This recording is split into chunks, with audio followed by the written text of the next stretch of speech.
Les évacuations se poursuivent dans l'ouest du pays et notamment dans le Maine-et-Loire où les cours d'eau ont commencé à déborder. Regardez ces images au pont de Cé, près d'Angers. Dans le département, ces derniers jours, près de 1000 personnes ont été appelées à évacuer de manière préventive. Des villages se retrouvent coupés du monde. À Saint-Jean-de-la-Croix, les habitants s'équipent pour faire face à la crue. Et s'ils sont habitués aux inondations, ils ne s'attendaient pas à une telle ampleur. Manon Monnier et Renan Hélec. Merci. Ces habitants ont écourté leurs vacances au ski pour retrouver leur maison au plus vite. Si on voulait avoir une chance de sauver les meubles et s'occuper de nos chats, il fallait qu'on rentre là maintenant. Et après, on ne sait pas quand on pourra ressortir, mais au moins on est sur place et on peut gérer, quoi. Ils feront le chemin à pied pour garder leur voiture hors d'eau. Stéphane, lui, tente encore de rejoindre son village, Saint-Jean-de-la-Croix, en voiture. Nous embarquons avec lui et sa femme. La route est interdite à la circulation pour les personnes extérieures au village. La digue qui la tient est extrêmement fragile. Alors on arrive à Saint-Jean-de-la-Croix où on est sur la levée qui sépare la Loire à droite du Louette à gauche. Il apporte du matériel avec sa femme pour se préparer à la crue majeure. En fait, on anticipe une éventuelle coupure de courant, donc on est allé chercher un groupe électrogène. Ici, c'est un village coupé du monde. Toutes les routes sont inondées. Tout le monde s'équipe pour circuler et se prépare à la montée de l'eau. Elle a bien monté depuis hier. Parce qu'à 3h ce matin, elle n'était pas entrée de mon garage ni rien, puis elle y arrive. Ouais. Alors donc elle a bien monté, elle a monté moins de 20 cm. Tu vois. Nous, c'est une première parce que ça fait juste à peine 3 ans qu'on est là. Mais on se dit que ça va passer. Au pire, s'il y a un peu d'eau dans la maison, on a tout préparé, on a monté les meubles. Certains habitants ont déjà évacué ce week-end, mais s'inquiètent de cette crue continue. Samedi, on a évacué nos chiens. On a laissé les chats pensant que ça serait possible de les laisser quelques jours. Mais là, aujourd'hui, je voudrais aller les récupérer. À quelques kilomètres, la ville d'Angers se prépare à une crue majeure. Pour l'éviter, elle va inonder ce tunnel pour soulager les accès à la ville. La dernière crue qui avait nécessité la fermeture des 2 trémies remonte à 1995. Donc on est aujourd'hui sur une crue qui s'est produite il y a 20 à 30 ans. Le maire d'Angers appelle à la vigilance. Le niveau d'eau continuera de monter ces prochaines heures. Le Lot-et-Garonne en alerte rouge pour crue pour le 6e jour de suite. Du côté de la commune d'Aiguillon, certains habitants n'ont pas dormi chez eux depuis 4 jours. Et ce matin, ils sont de retour pour constater les dégâts parfois très importants. Ils craignent désormais la prochaine crue annoncée pour cette nuit. Sur place, on retrouve Yaël Chambon et Pierre Jagline. Ici, à peu près 1 mètre. Ici, l'eau est montée à plus d'1 mètre. Tout est foutu, tout. Iris et son mari venaient de rénover cet appartement le mois dernier. Tout est à refaire. Bon, la salle de bain, tout avait été repeint. Les WC, c'est pareil. Le lino, il était neuf. Je ne sais pas comment vont fonctionner les assurances pour nous aider parce que là, c'est vraiment de très gros dégâts. Pour l'instant, elle a décidé de ne pas nettoyer, car cette nuit, l'eau devrait monter de nouveau. Nous allons avoir de nouveau les pieds dans l'eau. Ça vous inquiète? Oui, énormément. Énormément. Chez Fernando aussi, tout est à jeter, à part la télévision et l'imprimante. Le matelas, je pense qu'il ne va pas sécher déjà. Ça, il va jeter, un pot de vêtements, là. Depuis plusieurs jours, il vit chez des amis avec sa femme. Malgré la situation difficile, ils veulent revenir dormir dans leur maison ce soir. Le travail. Fait comme ça. Parce que là, il y a beaucoup de choses abîmées. Mais à la maison, je pense qu'il va pas... Il va rester rien, juste le vêtement. Vendredi dernier, un bout de digue d'une 50aine de mètres que l'on voit sur cette image a cédé.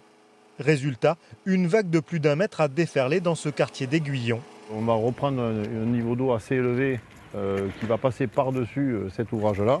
Pour éviter de revivre le même scénario cette nuit, un bâtard d'eau de plus d'1,80 m est installé. Une fois que cet ouvrage sera en place, on a évité un risque majeur à nouveau d'entrée d'eau à l'intérieur de la commune. La commune d'Aiguillon semble prête pour ce 2e épisode de crue, mais il pourrait faire de nouveaux dégâts dans le reste du département. Et en Gironde, 85 routes départementales sont coupées à cause de ces crues historiques. Un véritable casse-tête quotidien pour les automobilistes. Aller au travail, faire ses courses, le moindre trajet est rallongé. Plus d'1 heure de route contre quelques minutes en temps normal à Langon et Pau-d'Ensac, Alexandra Vieira et Nicolas Forestier. Pour traverser la Garonne et accéder à l'autre rive, le problème est le même partout. De l'eau et des routes coupées. Impossible pour nous d'aller plus loin.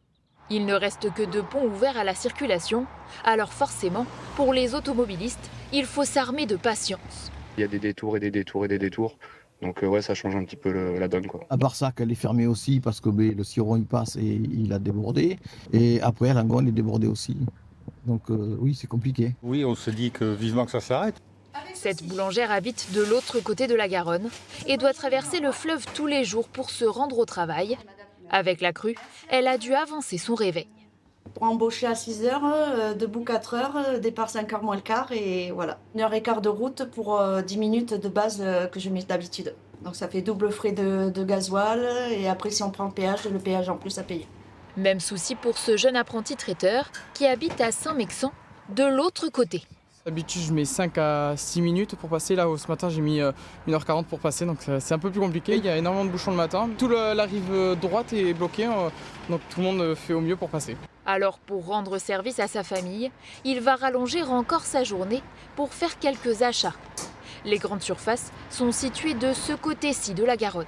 J'ai la chance de pouvoir travailler ici, donc de faire le détour. Mais là, par exemple, cet après-midi, je vais aller faire les courses pour ma tante qui habite à la maison du Pont, mes grands-parents qui habitent juste au-dessus de chez moi, donc je vais essayer de faire le maximum de courses. Ça leur fait loin et puis autant que je fasse une pierre deux coups, donc oui, je les aide. Au total, plus de 80 routes départementales sont fermées en Gironde.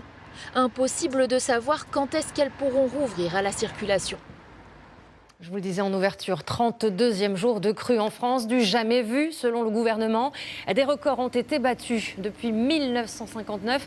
Les sols n'ont jamais autant été gorgés d'eau. Là où ça avait commencé à baisser, les niveaux pourraient remonter. Une situation exceptionnelle que l'on doit à plusieurs facteurs, comme nous l'explique Joséphine de Franqueville, Joe Sacal et Axel Charles-Mézens. Cette photo-là, c'est de l'autre côté des arbres et qui regarde par là. Qui regarde vers la droite, pardon. Depuis 3 jours, le jardin d'Edith, en bordure de Garonne, est méconnaissable. Et ce n'est pas près de s'arranger. C'est vrai que ça va monter plus haut puisqu'il y a des coefficients de marée beaucoup plus élevés. Et donc ça va repousser l'eau vers l'intérieur. Ça empêchera l'eau de descendre.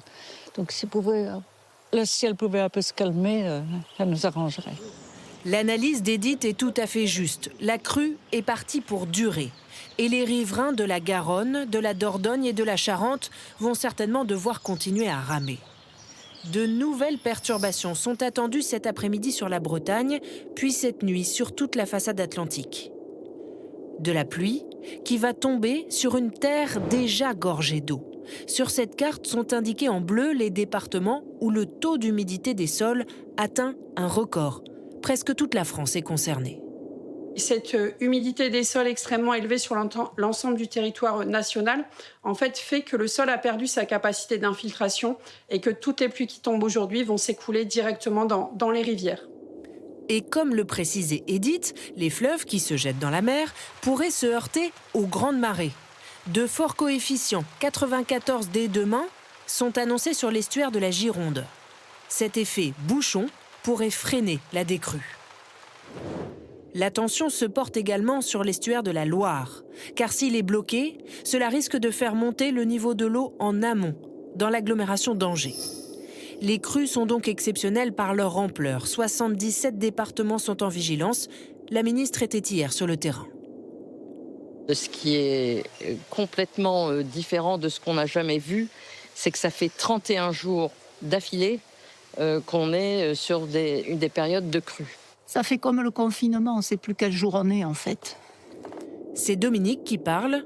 Elle vit en bordure de Garonne et a été évacuée hier car chez elle, l'eau remonte et menace d'inonder à nouveau sa maison comme la semaine dernière.